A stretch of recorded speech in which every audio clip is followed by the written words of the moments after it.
Alright everyone, so it is finally time to start kind of like going through my whole transplant journey, and this will be the first video of many because there was a lot that happened and there was a lot to talk about, and I have my mom with me because I was unconscious for all of this, and I do know a lot about what happened, but I don't know exactly because there was a lot of things that happened that I really had no idea about. And sorry if I'm talking funny, mouth still screwed up still for what, the third or fourth week in a row. Yeah, we're waiting on that to heal. But yeah guys, I'm just warning you guys, there will be, because I had my mom film and take pictures throughout this entire process. So there are some pictures and videos that I will overlay in this video that are pretty graphic, and if you don't like seeing medical stuff and like severe injuries or like not necessarily surgeries, but like, yeah. If you don't like seeing graphic content. Before these pictures and videos come up, like the really bad ones, I'll let you guys know, and if you don't want to see them, I'll tell you to close your eyes, and then when the picture's gone, I'll tell you to open your eyes. We're going to start off not necessarily where we left off, but back when I made that video, the day that I found out that I got a heart, which was November 21st. Oh, it was? Oh, yeah. So you found out on November 21st that you were getting your heart at like 8:30 in the morning, was it? Yeah, something like that. The doctor came in and said that they found a heart and that they had to do testing on it and that you would have your surgery later that day, but they couldn't tell us when. I thought it was at like, I was going down at like 8. Yep. Well, you went down at 7 and the surgery was supposed to start around 8. And so you went down at 7 and we sat for a little while. Yeah. And we watched TikToks. And by the way, guys, this isn't any heart transplant, as you already know. This is what I would call a heart transplant gone horribly wrong. Horribly wrong. In several different ways. The fact that I'm even here right now, I don't know how I'm here right now. It's crazy. It's because you're a fighter. Yeah. I don't freaking give up easy. So what do you remember about that day? November 21st. Mm-hmm. I remember making that video and like standing on my IV pole and riding it across the room and showering for what, the last time. Yeah. November 21st is the last time he's had a shower. But don't worry, He's cleaning. we have a way to clean me. It's because of this. Yeah, because of my vast cath. His catheter still... I don't think people know how big it is. I mean, I guess hands aren't a good size comparison because everybody has different size hands. But that is fed up into a vein that goes directly to his heart. Yeah, all I remember is like being in that room terrified with you when we were watching like TikToks and things like that, worried about everything that would happen. And each minute was literally an hour. Yeah. And it took forever for them to come to get you. Yeah. And so finally it was time for the doctor and nurse came and said it's time for us to go down to the OR. And Ethan had to do all of these like pre-wipes on his entire body. Then the nurse came, put him in a wheelchair, and we wheeled him down the hall to go to the elevator to go to the OR. And all of the nurses and the doctors came in the hall, and 2 of them had bubble makers, and they were shouting out congratulations on your new heart, just to put a smile on Ethan's face, to, you know, like, we'll see you on the other side with your new heart. And then we went into the elevator and the doors closed, and that was like our last image of the six tower. Yeah, until we went back there, like, what, 3-4 months later? Several months later. Then we go down to the OR, and we took the staff elevator. So when we got off the elevator, we had to like weave down these halls and past like cribs, and do you remember that? There was cribs and beds, and just like they parked all of the equipment that they weren't using, and then they took us, and it was late. It was 7 o'clock at night, and there was nobody working. There was no front desk person. It was weird. There was it was silent down there. It was quiet, and it was dark. It was like dim. Yeah, we didn't see a single person. And so they opened up the doors. They put in like their security code. They opened up the doors and took us in, and then we waited in the little like pre-op room for hours, it felt like, but it was only an hour. And then they took Ethan to the OR. You remember that? Yeah, that hallway that we had to go down was really like curvy. And then it's odd, but I honestly don't think I even remember going into the surgery room. So they wheeled you. What do you remember after we separated? Going through that hallway, and that's it. That's all you remember? Yeah. So they must have given you some good anesthesia. Yeah, probably. They took Ethan into surgery, and I went and packed up our 6-tower room and had to move everything up to the cardiac ICU. So I did that, and then I remember it was probably about an hour it took to move everything up, and then the room was empty. There was no bed in it. It was just like the hissing of the oxygen or suction or something, and stuff was going on outside. People were like rushing back and forth doing their job. And then it got to be about 12:45, and I had heard nothing. 12:45 in the morning, the surgeon who's supposed to be doing this surgery shows up in the room and like, hey, aren't you supposed to be cutting open and putting a new heart in my kid? So he explained that while they had anesthetized, there was a hang up with Ethan's brand new heart where another team was supposed to come in because the donor had other organs that were harvested as well. So before they can harvest the heart, they have to harvest all of the other organs. The surgeon showed up and said Ethan had a cardiac arrest. We had to initiate CPR, and we were able to revive him. But because we were having such an issue with his blood pressure, we decided to remove his heart, and he's on bypass. And yeah, so that was the first time that I died. After that, I lived without a heart in my body. So then as weird as that sounds, they just had him sitting there without a heart. It was what, like 6 hours without a heart? I don't know how long it was, but it was a long time. So then his heart, who was late to the party, arrived at some point.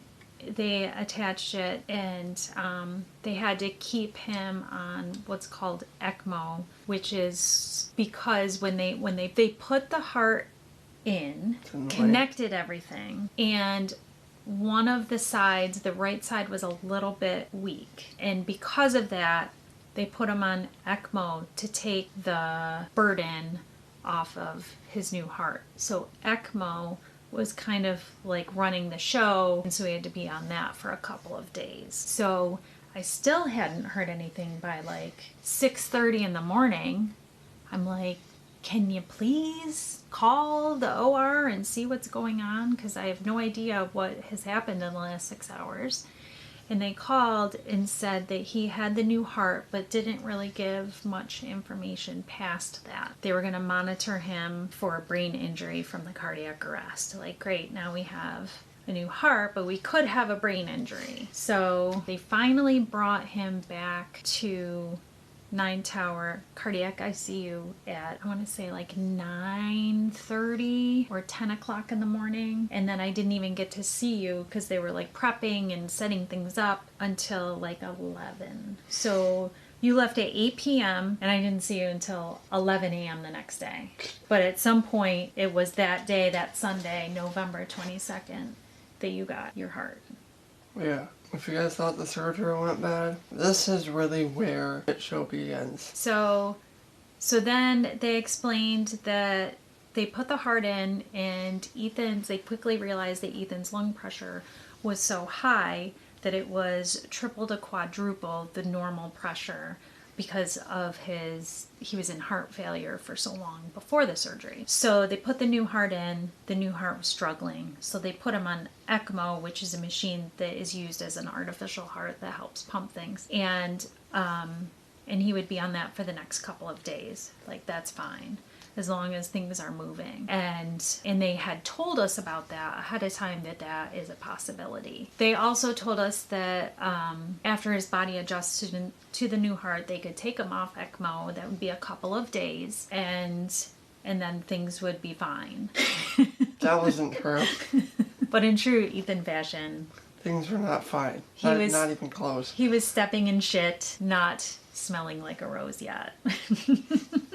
Because that's what you do. You step in shit, and then somehow you come out smelling like a rose. Was I, like, trying to get out of the bed when I was on ECMO? Well, they had said that they were going to put you on heavy sedatives so you'd be completely unconscious and not moving. Yeah, but I feel like heavy is a little bit of an understatement there, because they weren't just sedatives. Some of them were just straight up anesthetics. You didn't really seem to like that plan. So when I went to go in to see Ethan for the first time, he was a very pale, like kind of dead looking pale. Yeah, I looked literally like a cadaver. Yeah. He looked like a cadaver. And he was in the middle of getting another blood transfusion, and of probably hundreds. There was graphic content warning. If you guys don't want to see this, close your eyes to keep him hydrated. So he was very swollen, and his lips were, I just remember his lips were the same color as his face. There was no like pinkness to them. Alright, you guys can open your eyes. Were very just vacant, just staring straight forward, and there was nothing going on there. I have seen before, but it's still scary. Especially in your own kid. Yeah. So in addition to him looking so pale, we had to monitor BP and monitoring everything that's going on. He also had a cap on his head because they had put EEG leads all over his head because they wanted to make sure that his brain still worked after the cardiac arrest. So he had like this cap on, and then he had just tubes going everywhere. Yeah. He had chest tubes. He had pacing wires for his heart, and so he just had, you know, medication. I think you had like 14 pumps of different medications. You guys can open your eyes. Going in to keep everything happy and healthy, plus his blood transfusion line. So Ethan was completely sedated, and then the nurses would come in and, you know, do all sorts of stuff to him, and there was just nothing going on there. And then all of a sudden, one of the nurses came in and did some what they called oral care, where they had a swab that had some solution on it to help keep his teeth clean and his gums healthy. And they put that swab in his mouth, and it was also a peppermint flavor, I believe. And that's when I first saw him trying to communicate, and he was mouthing something, and I realized that he was saying that he couldn't breathe. And so you were saying, I can't breathe, but you had the tube in, so you just had to mouth the words. So I figured it out and was like, you can breathe, just breathe out of this tube. And then I was able to ask you if you wanted the TV on, and you did, even with all these heavy sedatives. Okay, Ethan, give a thumbs up. Yay! Good job. Okay, Ethan, I'm filming you.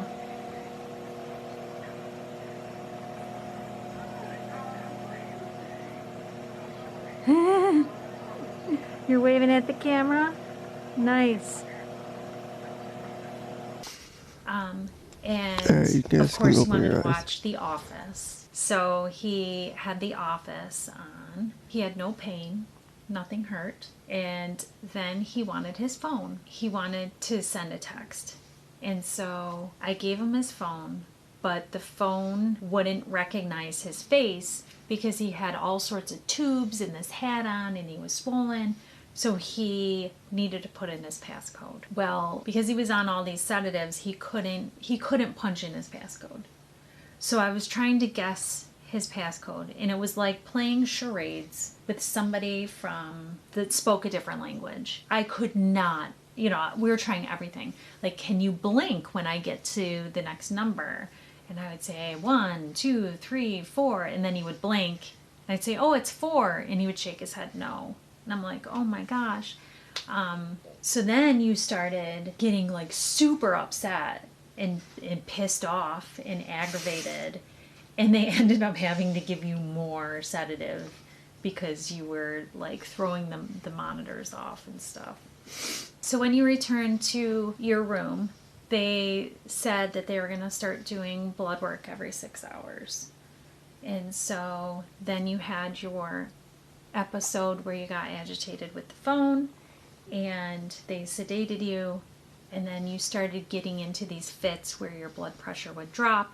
Because your blood pressure was dropping, the ECMO machine couldn't pump the blood fast enough, so that alarm was sounding. And when that alarm sounded, there was like 8 or 10 people rushing in the room going, what's going on? What are you doing, buddy? And so they were very concerned at that point. I knew something was wrong because they had said that a lot of times some people are up and, communicating within the first day or so, and it was almost, it just didn't seem like it was going. And so that's when the machine started alarming, they had to put in another IV in your foot because you didn't have enough access with all the other medications and stuff going on. And they also changed your lab work from every 6 hours to every hour because they were monitoring your electrolytes to make sure that they didn't like plummet and make sure that everything was stable. And then they were talking about, things aren't going well. So, and we had a collection of people, a lot of people outside the room, and they would rush in when something alarmed.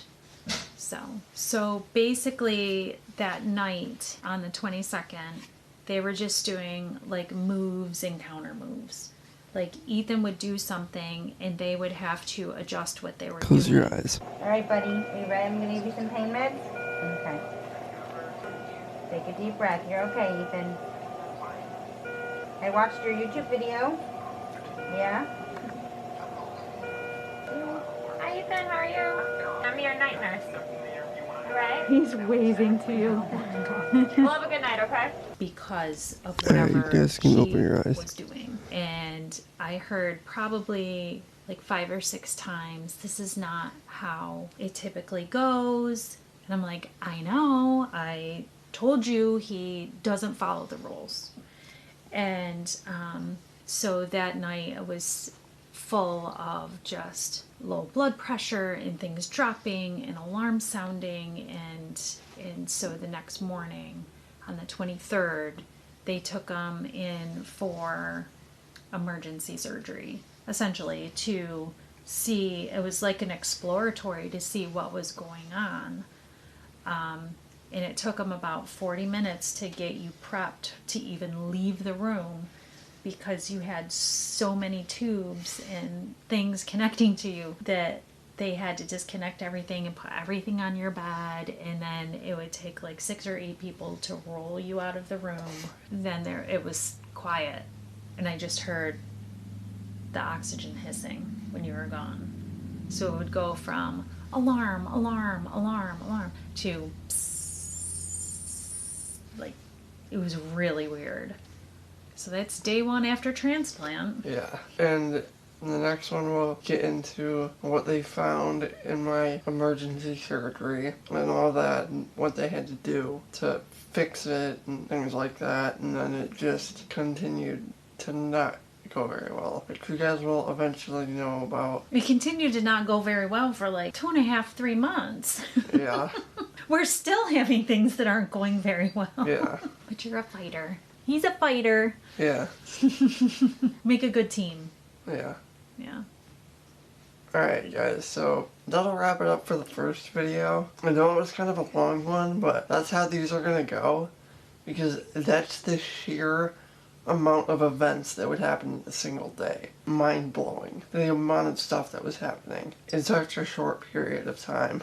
And like, we're happy to talk about it now, and we might be laughing and sort of joking about it, but we've continuously used humor to sort of deal with things, right? Yeah. So that's how we... Alright guys, I hope you enjoyed like the start to this series on my YouTube channel.